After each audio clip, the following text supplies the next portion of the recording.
नमस्कार, मैं हूं मृत्युंजय कुमार झा और आज हम बात करेंगे सबसे पहले एक बड़ी खबर की। खबर यह है कि मानसून के मोर्चे पर चिंता बढ़ गई है। अगस्त का महीना खत्म होने को है, लेकिन अगस्त के महीने में मानसून में कोई रिकवरी अब तक नहीं दिखी है। यानी अगस्त के महीने में मानसून अब तक दगा दे गया है और इस महीने सामान्य से 20% कम बारिश हुई है। जून जुलाई में अच्छी बारिश के बाद अगस्त में मानसून पर ब्रेक लगा है और प्रमुख खेती वाले राज्यों में 8 से 29% तक कम बारिश हुई है। एक बड़ी खबर आप देख पा रहे हैं मानसून को लेकर के। 1 जून से 22 अगस्त तक सामान्य से 5% कम बारिश है। 9 राज्यों में सामान्य से अब तक कम बारिश हुई है और जिसमें खेती वाले इलाके प्रमुख हैं। 19 राज्यों में अब तक सामान्य मानसून रहा है। तो ये मानसून को लेकर ताजा अपडेट है, लेकिन अगस्त को लेकर के चिंता यहाँ पर बढ़ी है। और आइए अब आपको दिखाते हैं कि जो खेती वाले इलाके हैं, खेती वाले इलाकों के हालात ज्यादा खराब हैं। 8 से 29% तक कम बारिश हुई है। और आइए आपको दिखाते हैं कि अलग अलग राज्यों में क्या चाल है मानसून की। पंजाब में सामान्य के मुकाबले 17% कम बारिश है अब तक। उत्तर प्रदेश में सामान्य के मुकाबले 26% कम बारिश है। हरियाणा में 29% कम बारिश है। मध्य प्रदेश में 23% कम बारिश है। महाराष्ट्र में 8% कम बारिश है। ये जो राज्य हम आपको दिखा रहे हैं ये खेती वाले इलाके हैं, खेती के बड़े राज्य हैं। उत्तर प्रदेश में धान की खेती होती है बड़े पैमाने पर, पंजाब में भी धान की खेती होती है, हरियाणा में अच्छी खेती होती है, मध्य प्रदेश में सोयाबीन और यहाँ पर दलहन की खेती होती है। तो ये कुछ महत्वपूर्ण वजह जो हमने आपको बताई कि क्यों यहाँ पर खेती में कमी आई है, इसके पीछे वजह यह है कि मानसून की चाल यहाँ पर धीमी पड़ी है। और 10 बड़ा इम्पैक्ट हम आपको दिखा रहे हैं कि जो मानसून की रफ्तार पर ब्रेक लगने का 10 बड़ा असर अब तक क्या हुआ है। तिलहन और दलहन की बुआई पिछड़ी है। तिलहन की बुआई पिछले साल से करीब 18 लाख हेक्टेयर में कम हुई है। 18 अगस्त तक 157 लाख टन हेक्टेयर में तिलहन की बुआई हुई है, जो कि लास्ट ईयर के मुकाबले करीब 18 लाख हेक्टेयर कम है। दलहन की बुआई में 5 लाख हेक्टेयर की कमी आई है। ये इम्पैक्ट हम आपको बता रहे हैं मानसून की सुस्त चाल का। 18 अगस्त तक करीब 131 लाख हेक्टेयर में दलहन की बुआई हुई है। राजस्थान में कम बारिश से ग्वार की फसल को नुकसान की आशंका है। राजस्थान सबसे बड़ा उत्पादक राज्य है ग्वार का और इस आशंका को देखते हुए कीमतों में तेजी आई है। अगस्त के महीने में करीब 13% तक ग्वार वायदा यहाँ पर उछल चुका है। तो ये इम्पैक्ट काफी ज्यादा यहाँ पर दिख रहा है। मध्य प्रदेश में कम बारिश से सोयाबीन की फसल को नुकसान की आशंका है, जिससे सोयाबीन के दाम भी इस महीने 100 रुपए प्रति क्विंटल से ज्यादा बढ़ गए हैं। तो ये 10 बड़ी वजह जिसका जो हम आपको बता रहे हैं कि जो रफ्तार के पर ब्रेक लगा है मानसून की रफ्तार पर, उसका कितना बड़ा इम्पैक्ट यहाँ पर एग्री मार्केट के ऊपर हुआ है। लेकिन क्या आगे मानसून की चाल बेहतर हो पाएगी? क्या आगे मानसून के हालात बेहतर हो पाएंगे? इस पर आज हमने बात की थी आईएमडी के साइंटिस्ट डीएस पई से। आइए सुनते हैं कि डीएस पई का आगे मानसून की चाल को लेकर के क्या कहना है। अभी तक तो मैंने जैसे बताया 95% और हमारा फोरकास्ट है 98 ±4। तो एज पर अवर फोरकास्ट है अभी फर्दर इम्प्रूवमेंट होगा रेनफॉल। तो इसलिए अभी भी हमारा जो 98 ±4 फोरकास्ट अभी भी ये होल्ड गुड। ठीक है, तो आईएमडी को इस बात की उम्मीद है कि आगे मानसून की चाल बेहतर होगी और जो फोरकास्ट आईएमडी ने पहले जारी किया था उस पर अभी भी मौसम विभाग कायम है। हमारे साथ बातचीत करने के लिए स्काईमेट के साइंटिस्ट जुड़ेंगे। चीफ मेट्रोलॉजिस्ट महेश पलावत होंगे जो आपको और तस्वीर यहाँ पर बताएंगे क्या होने वाला है आने वाले समय में। और साथ ही हमारे साथ 2 और एक्सपर्ट हैं, अजय केडिया हैं जो एग्री मार्केट का आउटलुक आगे का बताएंगे, और साथ ही हमारे साथ प्रियांक उपाध्याय हैं एसएसजे कमोडिटीज के। आप दोनों का बहुत बहुत स्वागत है कार्यक्रम में।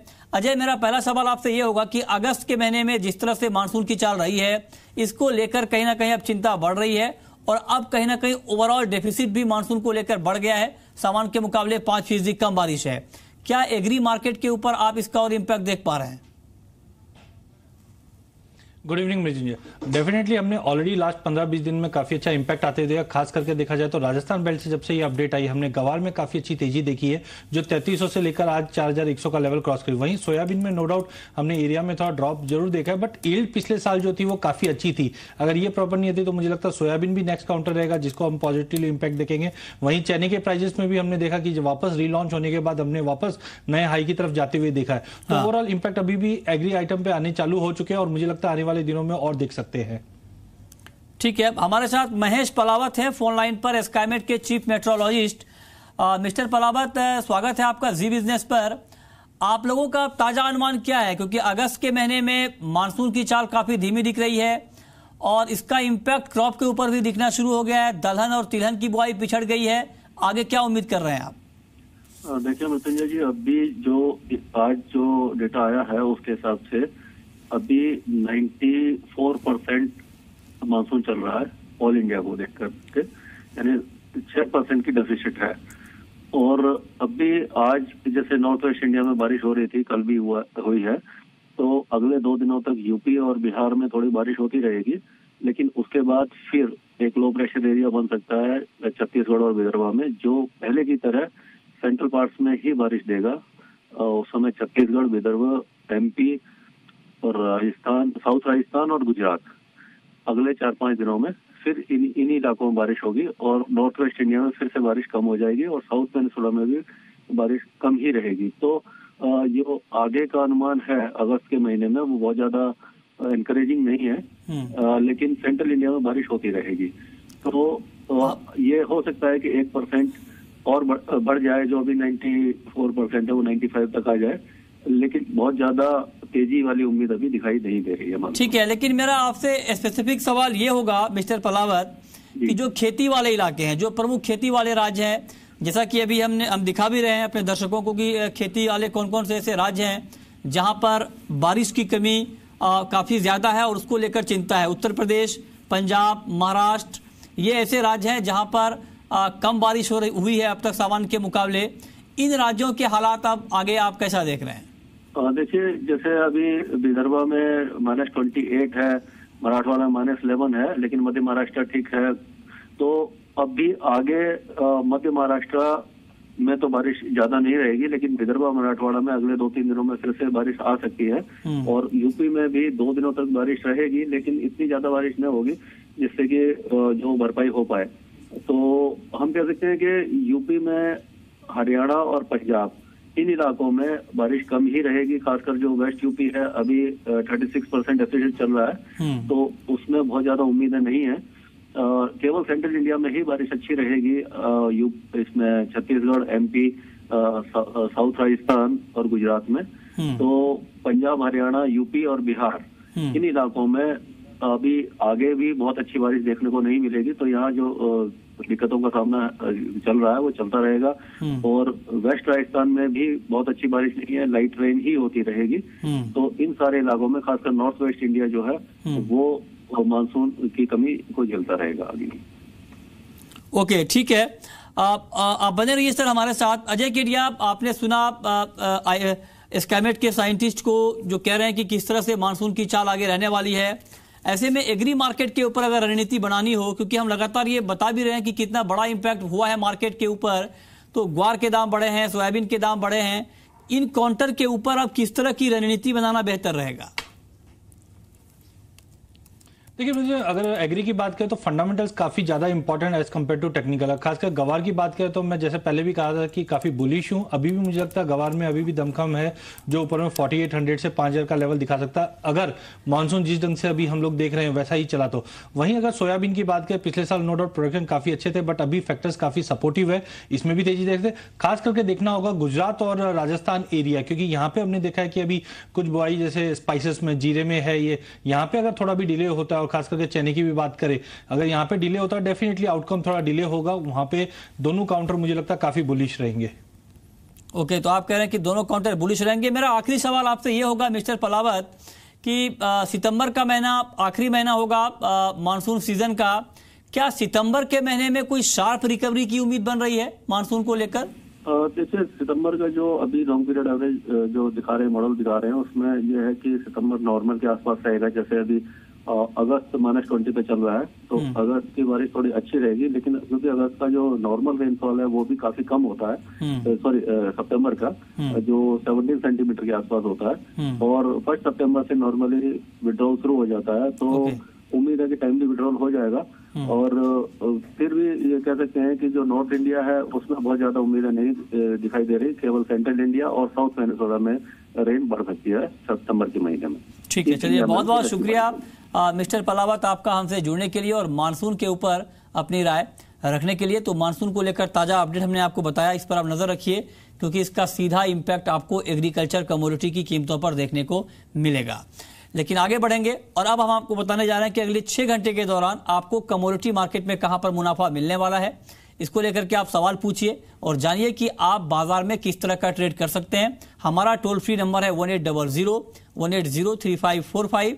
साथ ही आप 0120-4258-237 पर भी अपना सवाल पूछ सकते हैं।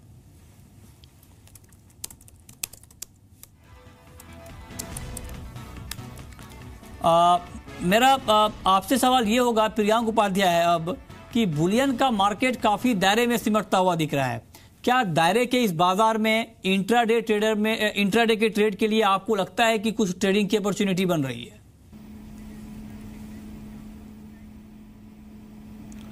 देखिए, दोनों ही प्रेशियस मेटल्स गोल्ड और सिल्वर एक नैरो रेंज में चल रहे हैं। मेरा आउटकम ये है कि ये रेंज में अपर साइड ब्रेकआउट आना चाहिए एंड आई एम एक्सपेक्टिंग कि गोल्ड और सिल्वर में एक अच्छा rally on the higher side हम एक्सपेक्ट कर सकते हैं। गोल्ड में मुझे लगता है कि जो भी करेक्शंस आते हैं 29,100 के आसपास वो एक बाइंग अपॉर्चुनिटी है। 28,890 क्लोजिंग बेसिस स्टॉप लॉस रहेगा और on the higher side targets 29,400 29,500 ranges के रहेंगे। ये शॉर्ट टर्म टारगेट्स रहेंगे। सिल्वर में भी मेरा आउटलुक पॉजिटिव है। 39,000 के नीचे प्राइसेस जाते हैं तो एक बाइंग अपॉर्चुनिटी बनती है। 38,700 38,800 रेंजेस काफ़ी अच्छे सपोर्ट्स है। 38,100 एक क्लोजिंग बेसिस स्टॉप लॉस रहना चाहिए and on the higher side मैं एक्सपेक्ट कर रहा हूँ कि 39,600 टू 40,000 के शॉर्ट टर्म टारगेट्स रहेंगे सिल्वर में।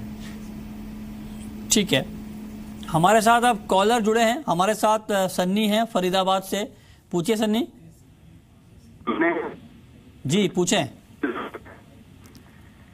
एल्युमिनियम बाइंग करा मैंने 132 रुपए पे। ओके, 132 के स्तर पर आपकी बाइंग है एल्युमिनियम में। अजय केडिया, इनके लिए क्या सलाह है आपकी? मुझे अगर एल्यूमिनियम की बात करें, जिस ढंग से आपने एनवायरमेंटल कंसर्न जो चाइना में देखा वो कहीं ना कहीं सपोर्टिव है। अभी भी मुझे लगता है काउंटर काफी बुलिश है। टेक्निकली थोड़ा ओवरबॉट है, इसलिए हमने एक करेक्शन आते हुए जरूर देखा है, बट मुझे लगता है 132 के आसपास भी मिलता है तो इनको लेके चलना चाहिए। ऊपर में 33.5 से 34 तक के लेवल एल्यूमिनियम में देखने मिल सकते हैं। ओके, ठीक है, वक्त है एक ब्रेक का, लेकिन ब्रेक के बाद भी सवाल जवाब जारी है। अगर आपके पास भी सवाल है और आप जानना चाहते हैं कि आपके लिए कहां पर कमाई के मौके हैं तो आप कॉल करिए। हमारा टोल फ्री नंबर है 1800-180-3545। साथ ही आप 0120-4258-237 पर भी अपना सवाल पूछ सकते हैं। अगले कॉलर हमारे साथ हैं सज्जन हिसार से। ग्वार पर इनका सवाल है, पूछिए सज्जन। सर मैं ये पूछना चाहता हूँ, मेरे पास ग्वारसीर है तो क्या मुझे ये निकाल देना चाहिए या रखना चाहिए? ठीक है, आपके पास ग्वारसीर का स्टॉक है, आप जानना चाहते हैं कि इसको निकालना चाहिए या नहीं। अजय केडिया, ताजा हालात को देखते हुए, मानसून की चाल को देखते हुए, फंडामेंटल को देखते हुए क्या व्यू है आपका इनके लिए? बिल्कुल मैं काफी बुलिश हूँ अभी भी। नो डाउट टेक्निकली जो रैली देखी थी काफी ज्यादा ओवर एडजस्टेड है। थोड़ा बहुत पुल बैक हो सकता है, 100-125 पॉइंट का कभी भी आ सकता है, बट ओवरऑल मुझे लगता है इमीडिएट जो टारगेट रहना चाहिए वो 4380 से 4400 के लिए लग रहा है मेरे को। बट ओवरऑल अगर ये अगले 6 महीने का आउटलुक लेके चले तो जल्द अच्छे रेट्स भी देखने मिल सकते हैं, तो इनको होल्ड करके चलना चाहिए। ओके, ठीक है, अगले कॉलर हमारे साथ दिलीप हैं अजमेर से। पूछिए दिलीप। हेलो जी, पूछें। हमारे जीरे का सवाल है, 19,800 का 15 लॉट लिया हुआ है। 19,800 पे आपने 15 लॉट जीरा लिया है? ठीक है, अजय केडिया क्या 19,800 का जीरा लिया हुआ 15 लॉट? हाँ, ठीक है, ठीक है, मार्केट थोड़ा सा नीचे है उससे। अजय केडिया, क्या आपको लगता है कि भी रुकना चाहिए? आगे तेजी की संभावना आपको दिख रही है जीरे में?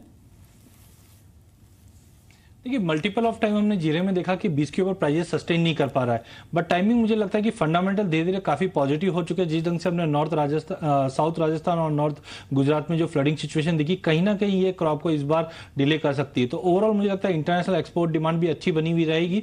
अगर ये होल्ड रखते हैं, 20,000 का लेवल अगर ब्रेक करता है तो मुझे लगता है 20,400 से 20,500 का लेवल जल्द देखने मिल सकता है। होल्ड रखिए। ओके, तो होल्ड रखने की सलाह यहाँ पर दी जा रही है, इस पर आप नजर बनाकर चलिए। लेकिन प्रियांक उपाध्याय, कच्चे तेल को लेकर के आपका कमेंट क्या होगा? क्योंकि क्रूड की तेजी टिक नहीं पाई है और मार्केट में अब ये खबर है कि ओवर सप्लाई की चिंता एक बार फिर से कच्चे तेल के मार्केट पर हावी हो रही है, क्योंकि लीबिया से कच्चे तेल का उत्पादन बढ़ने लगा है और ये पूरे ओपेक कंट्रीज के लिए एक चिंता की बात है, क्योंकि ओपेक और नॉन ओपेक के बीच ये डील हुई है कि उत्पादन में कटौती को कंटिन्यू रखा जाएगा। ऐसे में क्या कमेंट है आपका क्रूड को लेकर? देखिए, हम देखेंगे तो प्राइस पॉइंट ऑफ व्यू से भी एक नैरो रेंज में कंसोलिडेशन हो रहा है और ऊपर के लेवल से हम देख रहे हैं कि कंटिन्यूस एक सप्लाई दिख रहा है। मेरा व्यू है कि 3045 के नीचे अगर प्राइसेस ब्रेक डाउन करते हैं तो एक सेलिंग की अपॉर्चुनिटी रहेगी with a stop loss about 3104, और नीचे में हम टारगेट्स एक्सपेक्ट कर सकते हैं अराउंड 2960 2950 के आसपास। तो ओवरऑल मैं वेट करूंगा कि 3045 ब्रेक हुए तो एक सेल की अपॉर्चुनिटी बनेगी मार्केट। ठीक है अजय केडिया, नेचुरल गैस के ऊपर आपका व्यू क्या होगा? मुझे अगर नेचुरल गैस की बात करें तो हमने देखा 190 का जो लेवल है काफी अहम रेजिस्टेंट है मार्केट में, नो डाउट। मंडे के दिन हमने ये ब्रिज भी होते हुए देखा, बट ओवरऑल मुझे लगता है इन्वेंट्री इस बार भी थोड़ी बिल्टअप दिखानी चाहिए और प्राइसेस नीचे में 182 से 183 तक के लेवल वापस देखे जा सकते हैं। ओके, अशोक हैं हरियाणा से। अशोक पूछिए। टीवी का वॉल्यूम कम करिए, फिर सवाल पूछिए सर प्लीज। हेलो जी पूछें। कॉटन सीड एंड कॉटन पे क्या? कॉटन के ऊपर आप इम्पैक्ट जानना चाहते हैं और कॉटन का आउटलुक जानना चाहते हैं। Ajay Kedia, cotton seed oil cake और कॉटन का क्या आउटलुक आपको दिख रहा है? ये कॉटन सीड ऑयल केक की अगर बात करें तो नो डाउट हमने काफी ट्रेमेंडस फॉल आते हुए देखा प्राइजेस में पिछले 2 से 3 महीने में। टेक्निकली भी और फंडामेंटली भी ये लेवल्स कोई खराब लेवल नहीं है प्राइजेस को होल्ड करने के लिए, बट एज ऑफ नाउ कोई ऐसा बड़ा न्यूज नहीं आ रहा मार्केट में या पार्टिसिपेशन नहीं है, जो मार्केट मुझे लगता है रेंज बाउंड है। हाँ, अगर 1500 का लेवल अगर ब्रीच करता है ऑयल सीड तो डेफिनेटली 1640 से 1750 तक का लेवल अगले 2 महीने में देखा, क्योंकि Q3 Q4 में जनरली डिमांड में इंप्रूवमेंट आ जाती है। वहीं अगर कॉटन की बात करें, इस बार एरिया अंडर कल्टिवेशन में काफी इंप्रूवमेंट है, बट डिमांड कहीं ना कहीं हमने देखा कि नदारत है, तो वो प्राइजेस को अपसाइड थोड़ा कैप रखेंगे, उसमें हमने एक रेंज बाउंड टू गिरावट का रुख देख सकते हैं। ओके, ठीक है। अगले कॉलर हमारे साथ समीर हैं बेंगलुरु से। पूछिए समीर। नमस्कार सर, मैंने गोल्ड ले रखा है। मैं जानना चाहता हूँ गोल्ड पे अपसाइड कितना कैप है, और ये जो आप गोल्ड का रेजिस्टेंस लेवल निकालते हैं ऑनलाइन और ऑफलाइन में प्राइस की वेरिएबिलिटी है, तो ये रेजिस्टेंस कैसे फिगर आउट करते हैं? अगर आप बता दें तो बहुत धन्यवाद। हाँ चलिए, काफी अच्छा सवाल आपने पूछा। एक तो आउटलुक आप जानना चाहते हैं और ये सपोर्ट और रेजिस्टेंस किस तरह से यहाँ पर तय किया जाता है, बताएं प्रियांक।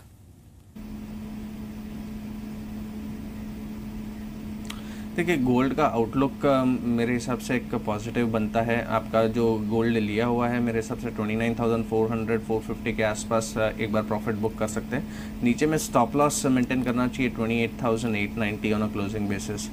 दूसरा उनका सवाल था कि सपोर्ट्स और रेजिस्टेंस कैसे बनते हैं। अगर आप टेक्निकल भाषा में अगर बात करूं मैं, जब भी लोअर हाइस बनते हैं मार्केट में और लोअर लोअर्स बन रहे हैं मार्केट में, तो एक ट्रेंड है वो जो बोलते हैं हम, वो डाउन साइड का है।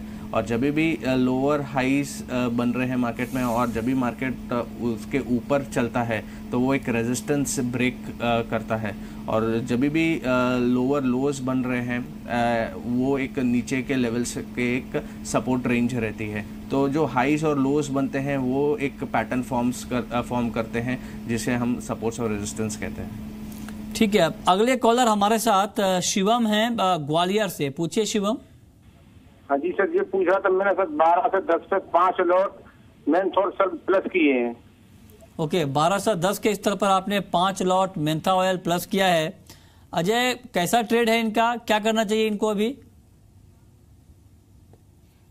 अगेन मित्रों, मैं जैसा पहले बताया था कि मेंथा में भी मैं काफ़ी बुलिश है। इनफैक्ट 956 से हमने बाय का एक रिकमेंडेशन रखा था, जो 1200 का टारगेट था वो अचीव हो चुका है। टाइमिंग मुझे लगता है फंडामेंटल अभी भी काफ़ी बुलिश है। रिट्रेसमेंट हमने थोड़ा बहुत देखा है, बट इनको एक बार होल्ड रखना चाहिए। मुझे लगता है कि ये वीक के एंड तक आपको 1240 से 1250 का लेवल जल्द मिल जाएगा। काउंटर काफ़ी बुलिश है, शॉर्ट बिल्कुल अवॉइड करके चलिए काउंटर पे। ओके, अगले कॉलर हमारे साथ राकेश हैं राजस्थान से। पूछिए राकेश। सर नमस्ते सर जी, ये गुहार है, ये 2-3 महीने में 7-8 हजार तक जा सकता है क्या सर? ये फसलें तो बर्बाद हो चुकी है। 50-60 हजार नहीं, 6-7 हजार का भाव। 6-7 हजार। अच्छा, बारिश कैसी हो रही है आपके इलाके में? बारिश सर जी आज बूंदाबांदी हो रही है, बाकी बारिश नहीं है 1 महीने से।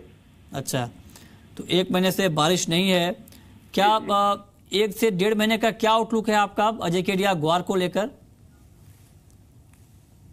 डेफिनेटली जो हमने मानसून के इफेक्ट अभी अपडेट्स देखे हैं तो कहीं ना कहीं काफ़ी एक इम्पॉर्टेंट लेवल रहेगा गंवार के लिए। मुझे लगता है अगर 2 महीने की अवधि की बात करें तो डेफिनेटली मुझे लगता है कि 5,000 का लेवल क्रॉस कर जाएगा। एज ऑफ नाउ चार्टिकली अगर देखें तो 3-4 साल के बाद ये कमोडिटी मूवमेंट में आई है, तो 5,000 से 5,200 का लेवल अगले 2 महीने में मैं एक्सपेक्ट करके चल रहा हूँ।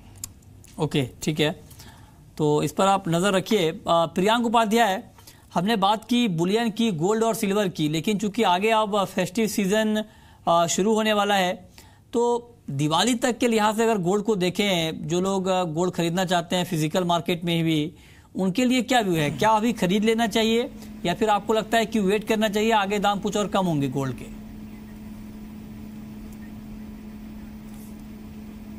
देखिए, मेरा short to medium term view मेरे हिसाब से एक हायर साइड का एक्सपेक्टेशन मान के चल रहा हूँ। अगर हम देखेंगे इंटरनेशनल मार्केट्स में 1250 एक अच्छा स्ट्रॉन्ग सपोर्ट्स होल्ड हुए हैं। 5 के ऊपर इंटरनेशनल मार्केट्स में अगर सस्टेन कर लेता है तो एक हायर साइड ब्रेकआउट आएगा और हम एक $22-35 की rally on the higher side expect कर सकते हैं। घरेलू मार्केट्स में वो लेवल रहेंगे, अगर 29,300-400 का रेंज के ऊपर अगर क्लोजिंग हो जाती है और ब्रेकआउट सस्टेन करता है तो हम इजीली 30,000 के रेट्स देख सकते हैं। तो मेरे हिसाब से एक स्टैगर्ड मैनर में यहाँ पे इन्वेस्ट किया जा सकता है गोल्ड में। ठीक है, और अब वक्त है रैपिड फायर राउंड का।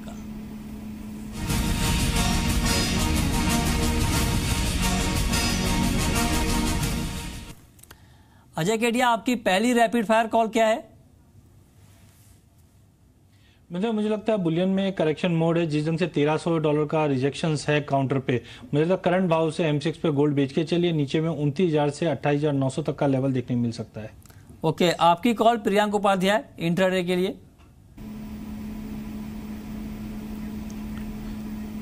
सिल्वर में मेरे हिसाब से बाइंग की अपॉर्चुनिटी है 38,700-800 के रेंजेस में। 38,100 क्लोजिंग बेसिस स्टॉप लॉस रहेगा। 39,600 शॉर्ट टर्म टारगेट्स रहेंगे। आपकी आखिरी कॉल अजय केडिया। मुझे लगता है बेस मेटल में काफ़ी ज़्यादा एक्शन पैक मूवमेंट आते हुए देखा। थोड़ा बहुत करेक्शन अगर मिलता है तो निकल में मुझे लगता है बाइंग करके चलिए, ऊपर में 745 से 750 का टारगेट देखने मिल जाएगा। ठीक है, चलिए, बहुत बहुत शुक्रिया आप अजय केडिया आपका, और प्रियांक उपाध्याय आपका भी हमसे जुड़ने के लिए और बताने के लिए कि आज कमोडिटी मार्केट में कहां पर कमाई के मौके होने वाले हैं। तो फिलहाल इस बुलेटिन में इतना ही।